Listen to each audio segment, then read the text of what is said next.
It is a morning here in America at Fort Dickerson.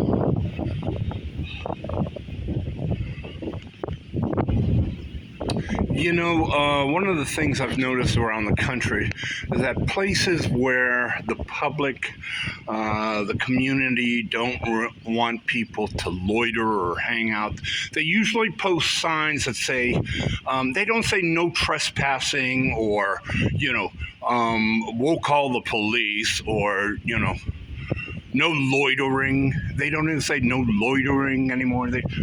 What they'll say is, police take notice. I've noticed that all the no loitering, no trespassing have been replaced, for the most part, with police take notice. Meaning, you keep doing this and, they'll notice you and, one day they'll act. Well, I did a blog here about people pulling up in front of the fort there, the Civil War Fort Dickerson there. And they park and, and they'll sit in the car for 5 minutes and then take off. I mean, they're not there to see the fort. They're tokens, of course, of the community and how they have a car in the driveway, I guess. And I made a blog about it because to me, years ago, it was charming because in Pasadena, I would watch Friday, Saturday nights as cars would pull up in front of the Paseo, Colorado movie theater, and when the kids got out of the movie theater, and they'd rush to the parents' cars and hop in, and the parents would drive off. And I thought that charming and sweet, and I found it analogous in a way to the cars at Fort Dickerson. Well, I've long been aware that the police know I'm here. I have not bothered anyone. I have not, created any disturbance or, made any reason for people to be concerned about my stay here or be, angry at my stay here. Any tryst with the boys always took place in, I don't know if you make that out here, but what I call the guest house back there. And it was mutual, and it was, it was not a problem because people here, visitors, tourists, community, neighbors, whatever, were interested in the token of the fort and, of course, the water of the quarry below. In any case, one night this month, sometime in the middle of June,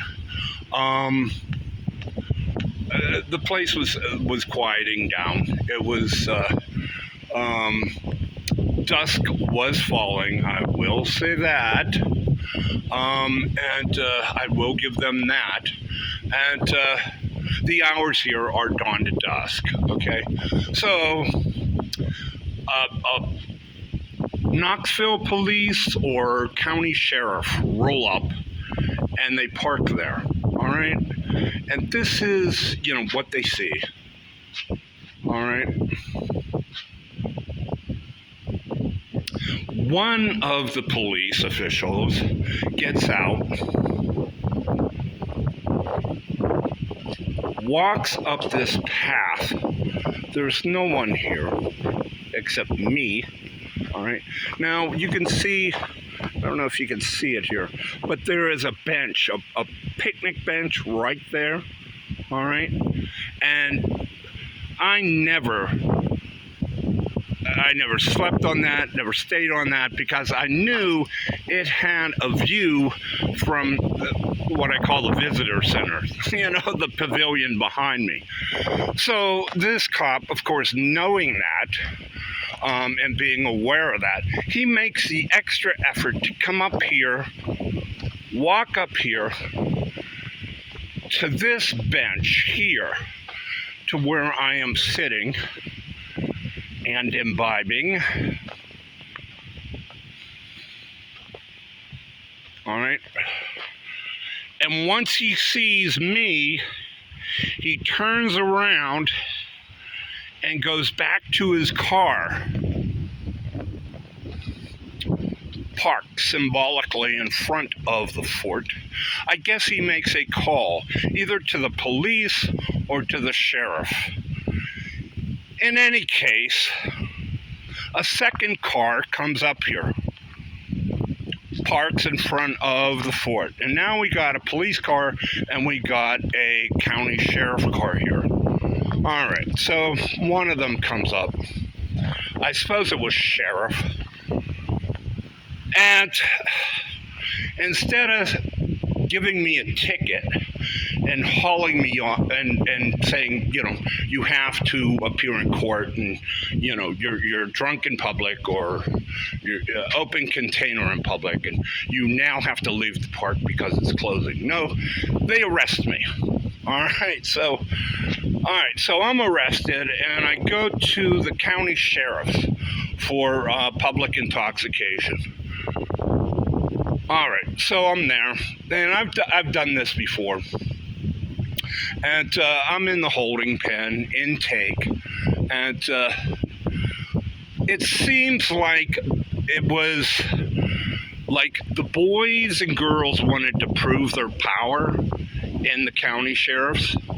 They wanted to show who's in charge, because listening to the boys around me, and most of them were young men who have a history of trouble in Knoxville area, all right? And, the sheriffs were like just hauling these guys in left and right. They were like sweeping the grounds here of the greater Knoxville area, pulling in all the people they knew or that they knew about that night in the middle of June this year.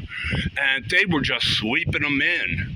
And wow, I mean, it was a raid, on every place in and around the city here.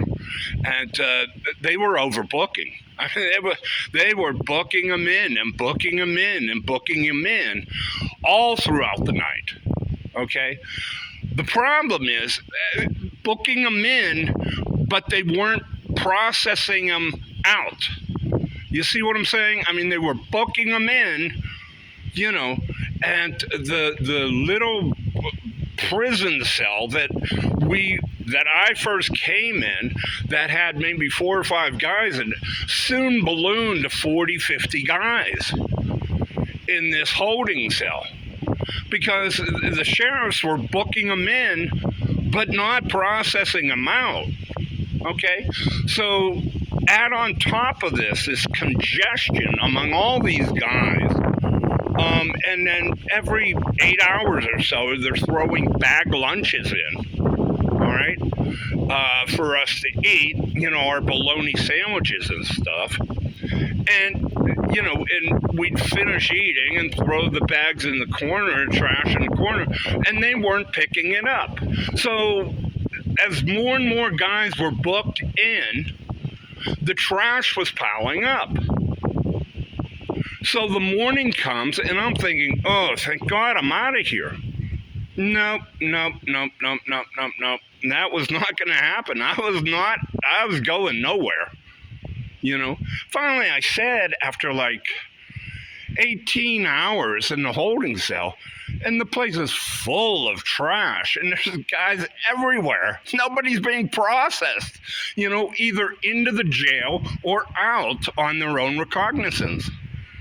I said, what's going on here? It's a simple drinking violation here, and I've been here almost a day, when it should only be like 12 hours from what the boys told me. And, I'm getting angrier and angrier. And nothing is happening. So we go into the second day, and still, they're just booking them in. They're not processing them out.